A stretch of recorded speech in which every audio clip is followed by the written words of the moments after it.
ትልቅ ሰውንም ትንሽ ሰውንም የሚሳደብ ሰው ዘንዶ ይባላል። እግዚአብሔርንም ይሰድባል፣ ድንግል ማርያምን ይሰድባል፣ ቅዱሳንም ይሰድባል። ለምንድን ነው? ሰው ከጅብ በልጦ ተፈጥሮ የጅብ ያህል ካልበላ መብቱ ተነክቷል ማለት ነው። ተነክቷል ማለት ነው አይደለም። መብቴ ይከበርልኝ ካልክ የጅብ ያህል ብላ እስኪ አትችልም። ከሙስሊሙ ጋር በሰላም መኖር እውነት ነው። ቢቻላችሁ ከሰው ሁሉ ጋር በሰላም ኑሩ ብሏል። እስኪ ካፌውን ይዩት፣ እስኪ ሆቴሉን ይዩት። ማለዳ ማለዳ መዝሙር፣ ወደ 5 ሰዓት ሞቅ ሲል ዘፈን። እንቁራሪት ማለት ይሄ ነው። ሴት አገባ ትርጉም አጣ፣ እህቱን አገባ ትርጉም አጣ፣ ወንድ ለወንድ መጋባት ጀመረ።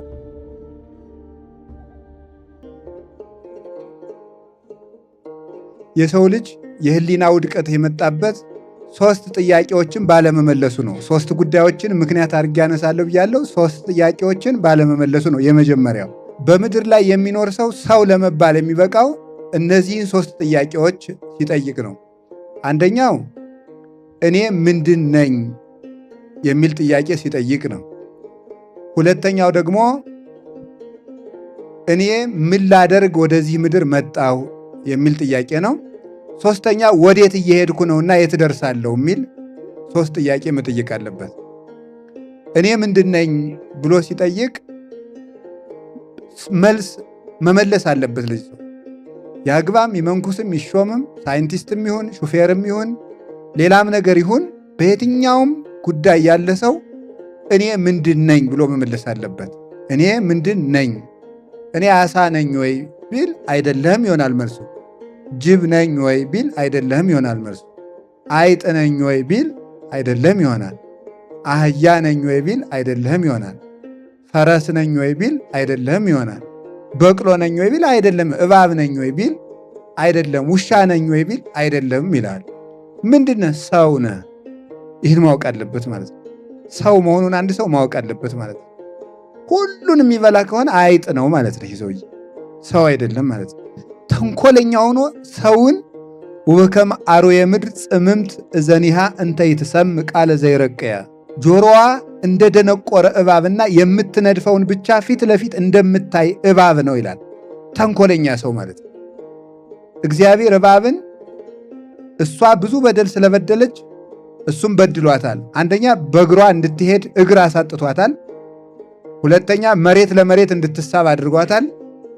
ሶስተኛ አፈር እንድትበላ አድርጓታል። አራተኛ ጆሮዋን ነቅሎታል። የእባብን ጆሮዋን እግዚአብሔር ደፍኖባታል። ስለዚህ እባብ ደንቆሮ ናት፣ የላትም ማለት ነው። እባብ ያላት ምንድን ነው? አይን ብቻ ነው ያላት። ጆሮ የላትም፣ እግር የላትም። አፈሯ ምግቧም ተለውጦ አፈር ሆኗል ማለት ነው። ምን በማድረጓ ሲባል ለእግዚአብሔር ባለመታዘዙ። አሁን ምን ይሆናል? የሚገርመው ጆሮዋ ከነበረበት ላይ ጥቃቅን ቀዳዳዎች አሉ። ለላበት መውጫ እንዲሆኗት እግዚአብሔር የተወላት ነው። ጆሮዋን ግን ደፍኖታል። ከዚያ በኋላ ምን ይሆናል? ተመልከቱ። ተጠቅላ ስትተኛ የእባብ መርዝ አንዱ ከጭንቅላቷ አለ፣ አንዱ ከጅራቷ ጫፍ ላይ አለ። ተጠቅላ ስትተኛ ጅራቷን ከጆሮዋ ከነበረበት ላይ ታደርገዋለች። ፀሐይ በሚመታት ጊዜ ጅራቷ ላይ ያለው መርዝ እየቀለጠ ጆሮዋ ከነበረበት ለላበት መውጫ በተተወላት ቀዳዳ እየገባ የገዛ መርዟ ይገላታል ማለት የገዛ መርዟ ይገላታል።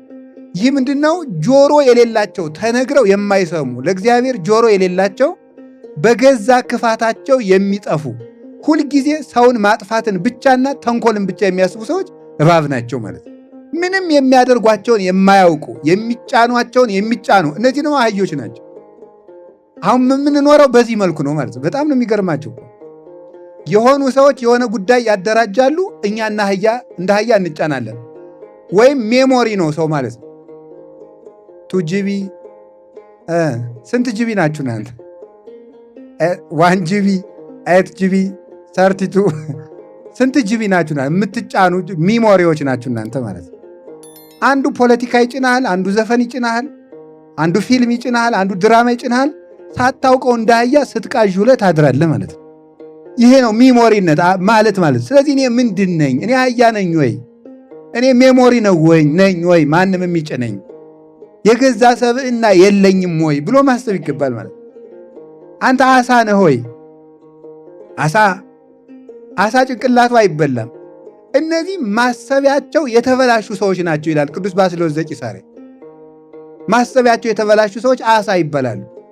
አንተ አሳ ነህ ወይ? ጅብ ነህ ወይ? ፈረስ ነህ? ፈረስ ዝምድና አትቆጥርም። ዝም ብላ ታገባለች። ያለ ዝምድና ይገባል ማለት ነው። አሁን አውሮፓ ብትሄዱ ፈረስ ነው አክስት አጎት መጋባት ይቻላል። እንዲያውም ፊንላንድ ትመስለኛለች ካልተሳሳት እናት ልጇን እንድታገባ ሁሉ አርቅቀዋል በሕግ ማለት ነው። እንደዚህ ሁሉ የደረሱ ፈረስ ሆነ ማለት ነው። ሰው ፈረስ ነው ወይ? አይደለም። ሰው ውሻ ነው ወይ? በእውነቱ ማለት ውሻ ምን ያደርጋል? ምስጢር ተነግሮት ከሆዱ አያሳድርም፣ አውጥቶ ይጥላል። የተፋውን መልሶ ይልሳል። እኛ የተነገርነውን ሁሉ እንተነፍሳለን። አሁን እኮ ብል ራሱ ይሄ ራሱ ከሰው ይደርሳል ማለት ነው። ይሄን ራሱ መቅረጽ ብትችሉ ቀርጻችሁ ታስተላልፉት ነበር። እነዚህ ልጆች ለመንቀፍ አይደለም በእውነቱ ማለት ይህ ሁሉ የምናወራ ውሻ ማለት የተተነፈሰውን ሁሉ የት ልተንፍሰው የሚል ውሻ ነው። የተፋውን ደግሞ ይልሳል። ደግሞ ተመልከቱ፣ መልሶ ይናከሳል። የተፋውን የሚልስ ማለት የተናዘዘውን ኃጢአት መልሶ የሚሰራ ሰው ነው። ውሻ ነኝ ወይ? አይደለውም። ዘንዶ ነኝ ወይ? ግልገልም እናት በግም የሚውጥ ዘንዶ ነው። የዘንዶ ተግባሩ አንዱ ነው። ግልገል ይውጣል፣ እናት በግም ይውጣል። ትልቅ ሰውንም ትንሽ ሰውንም የሚሳደብ ሰው ዘንዶ ይባላል። እግዚአብሔርንም ይሰድባል፣ ድንግል ማርያምን ይሰድባል፣ ቅዱሳንም ይሰድባል። ይሄ ዘንዶ ነው። ምንድን ነኝ እኔ? እስኪ አንድ ጥያቄ ልጠይቃችሁ። ወደ እናንተ ባላውቀውም መቼስ አይጣል ነው በጥራዝ ነጠቅ። እስቲ ወደ እናንተ ሳይንስ አንድ ነገር ልመልሳችሁ። አሁን በአመክንዮ እንድታስቡ ነው። ወይም በአማርኛ ምንድነው የምትሉት? በእንግሊዝኛ ሎጂክ የምትሉት ማለት ነው። ወደሱ ማለት ነው። አሁን ወደሱ ስንመጣ ከሰውና ከጅብ ማን ይበልጣል? እስኪ ንገሩኝ። በክብር ማለት ማን ይበልጣል? ሰው። በጣም ጥሩ። ከሰውና ከጅብ ማን ብዙ ይበላል? ጅብ ይበልጣል አይደል? አሁን እንግዲህ የእናንተን ጉዳይ እናምጣና በኢምፕሊኬሽን ብላችሁ የምታስቡትን አንድ ሐሳብ ለመጣ ነው። ሰው ከጅብ የሚበልጥ ከሆነ በክብር፣ ነገር ግን በሆድ ጅብ የሚበልጥ ከሆነ ኢምፕላይስ ሰው ተጨቁነዋል ማለት ነው። የእናንተ አመክንዮ ማለት ነው። እንደዚህ ምለው ማለት ነው። እንደዚያ ነበር የሚሆነው ማለት ነው። ነው ወይ? አይደለም። ለምንድን ነው ሰው ከጅብ በልጦ ተፈጥሮ የጅብ ያህል ካልበላ መብቱ ተነክቷል ማለት ነው። ተነክቷል ማለት ነው። አይደለም። መብቴ ይከበርልኝ ካልክ የጅብ ያህል ብላ እስኪ። አትችልም፣ ትፈነዳለህ ማለት ነው። የጅብ ያህል መብቴ ነው እያልክ የጅብ ያህል ልብላ ብትል አይሆንም። ጅብ አይደለህም አንተ፣ ሰው ነህ አንተ። ስለዚህ ምንድነው ሊቃውንቱ እንዲያውም የሚተረጉምን ሰው ከጅብ የሚበልጥ ከሆነ እግዚአብሔር ለጅብ የሰጠውን ያህል ምግብ ሆድ ለምን ለሰው አልሰጠውም? በድሎት ነው ቢሉ የለም፣ የሰው ክብሩ ሆድ ስላልሆነ ነው ይላል። የሰው ክብሩ ሆድ ስላልሆነ የጅብ ያህል ሆድ አልሰጠውም እግዚአብሔር።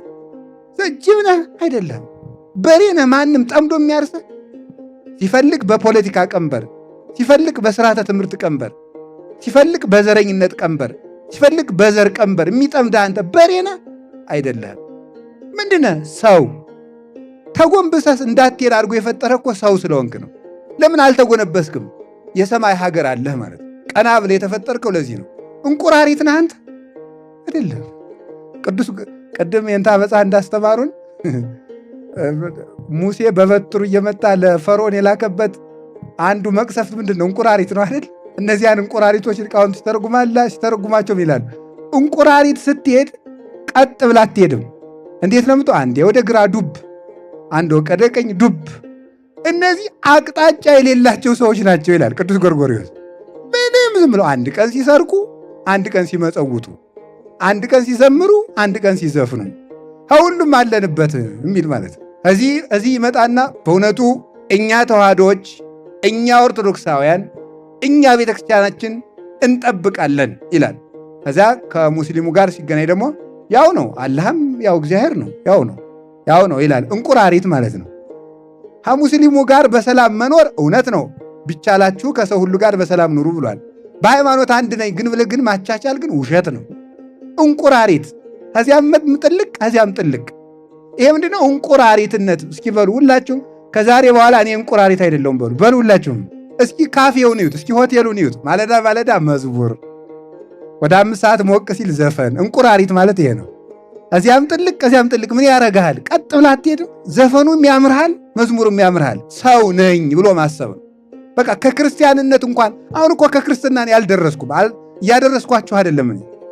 አሁን ስለ ክርስትና አላወራውም። ሰው ነኝ ብቻ በሉ ነው። ሰው መሆንን ስለተው ነው ማለት። ሰው መሆን ለእኔ የሚገባኝ ይሄ አይደለም። መብል የሰው ክብር መገለጫ አይደለም። እንቅልፍ የሰው በጣም በእንቅልፍ አንደኛው አሁን ዝም ብለህ ለጥ ብለህ ስላደርግ ሰው የሆንክ እንዳይመስል አዞ ነው የሆንከው። የዛን ጊዜ ማለት ሰው አይደለም አንተ። አዞ ለጥ ብሎ ይውላል ያድራል። እኔ ምንድን ነኝ? ሰው ነኝ።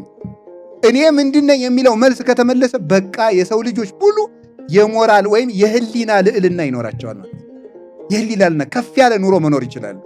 እኔ ምንድን ነኝ? ሰው። ሰው ማለት ምን ማለት ነው? ሰባት ምን ማለት ነው? ፍጹም የሚያስብ የሚኖር። ተመልከቱ፣ ሰማያዊ ዜግነት ያለው አርአያ እግዚአብሔር ያለው አምሳለ እግዚአብሔርነት ያለው በደመ ክርስቶስ የተቀደሰ በስመ ክርስቶስ የከበረ የሥላሴ ልጅ የቅዱሳን ወገን የማኅበረ መላእክት ሰራዊት አንድነት የቤተ ክርስቲያን ብልት። ክርስቲያን ስንሆን ደግሞ ወደዚህ መጣን ማለት የክርስቶስ አካል የክርስቶስ ብልቶች ነን። እንዲህ መሆናችንን ስለምንረሳ ሕሊናችን የወደቀው አኗኗራችን የወደቀው ስለዚህ ነው። በዓለም ላይ ያሉት ሰዎች በሙሉ አሁን እምነት የሌላቸውን ጨምሮ የሕሊና ውድቀት የጀመራቸው የሰውነት ክብር በቁስ ክብር ስለተተካ ነው። ቁስ ከሰውነት ስለበለጠ ነው። ማግኘት ከመገኘት በለጠ ማለት ነው። ተመልከቱ፣ አሁን ሰው ስለ ማግኘት ነው የሚጨነቀው እንጂ ስለተገኘበት ክብር ማሰብ ትቷል። እግዚአብሔር ለዚህ ነው አኮኑ ነፍስ ታጽብ እምሲሲት ወስጋኒ እማራዝ። ነፍስ በደም ህልው ሁና የምትኖርበትን ምግብ ከመስጠት ነፍስን እምኀበ አልቦ አምጥቶ መፍጠር አይበልጥም ወይ? ስጋ ለብሶ የሚከብርበትን ልብስ ከመስጠት ስጋን ካፈር አክብሮ መፍጠር አይበልጥም ወይ? አያችሁ፣ እግዚአብሔር ለስጋና ለነፍስ ከሚሆነው ነገር ይልቅ ስለ ስጋና ስለ ነፍስ ክብር እንድናስብ አርቆ ወደ ተሻለ ክብር ነበር የወሰደን ማለት። ያንን ስለተው ነው ውድቀት የመጣው ደስታችንም ትርጉም ያጣው። ስለዚህ አንዱ እኔ ምንድን ነኝ የሚለው ስለወደቀ ነው። እኔ ምን ላደርግ ወደዚህ ዓለም መጣው?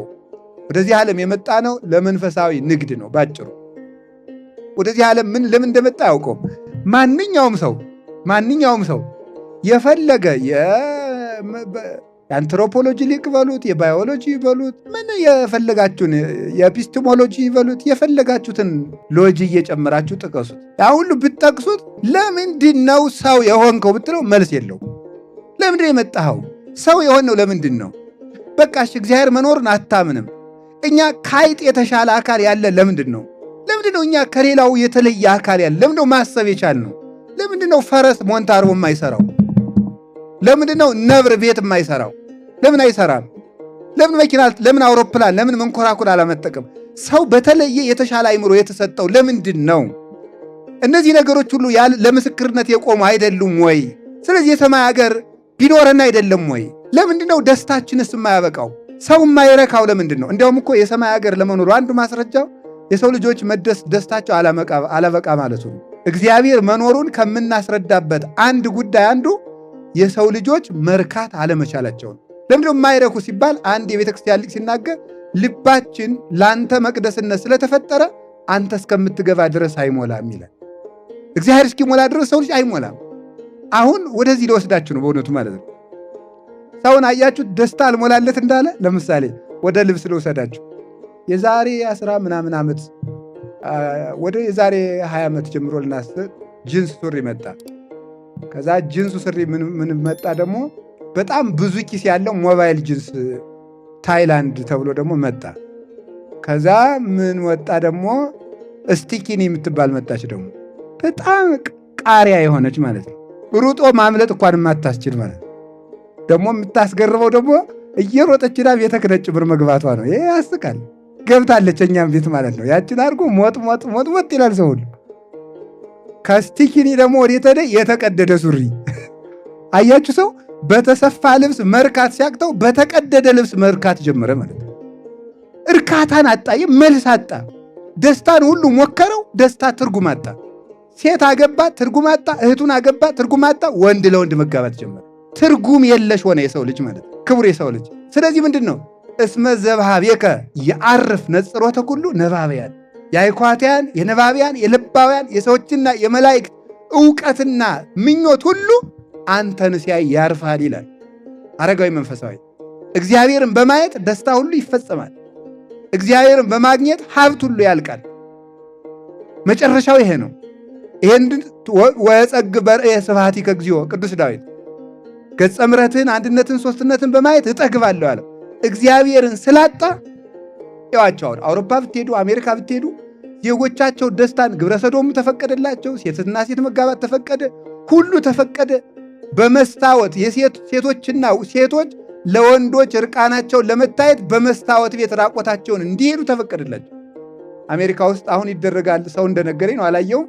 ላስ ቬጋስ እንደዚህ የሚባሉ ስቴቶች አካባቢ ሰው ራቁቱን አንዳንድ ቀን እንዲሄድ ሁሉ ተፈቅዶለታል አሉ። ራቁቱን መልል ብሎ ማለት አሁን ይህን ሁሉ አድርገው ምን ይደረግ? አለቀ። ደስታ ይገኝበታል የተባለው ጉዳይ ሁሉ ስላለቀ ራሳቸውን ከባቡር ስቴሽን እየወረወሩ መሞት ጀመሩ። ማለት ምን ይደረግ? ከፎቅ ላይ እየተወረወሩ መሞት ጀመሩ። ደስታ ጠፋ። ሰው የተፈጠረበትን ምክንያት አላውቅ አለ። ለእግዚአብሔር አራያና መልክ የተፈጠረ መሆኑ ስለረሳ ለምን ተፈጠርኩ? ለዝሙት ተፈጠርኩ፣ ለሆድ ተፈጠርኩ፣ ለስድብ ተፈጠርኩ ብሎ ለምን ወደዚህ ምድር እንደመጣ ስላላወቀ፣ ዓላማውን ስላላወቀ ሰው ውድቀት ጀመረ። ይሄ ነው።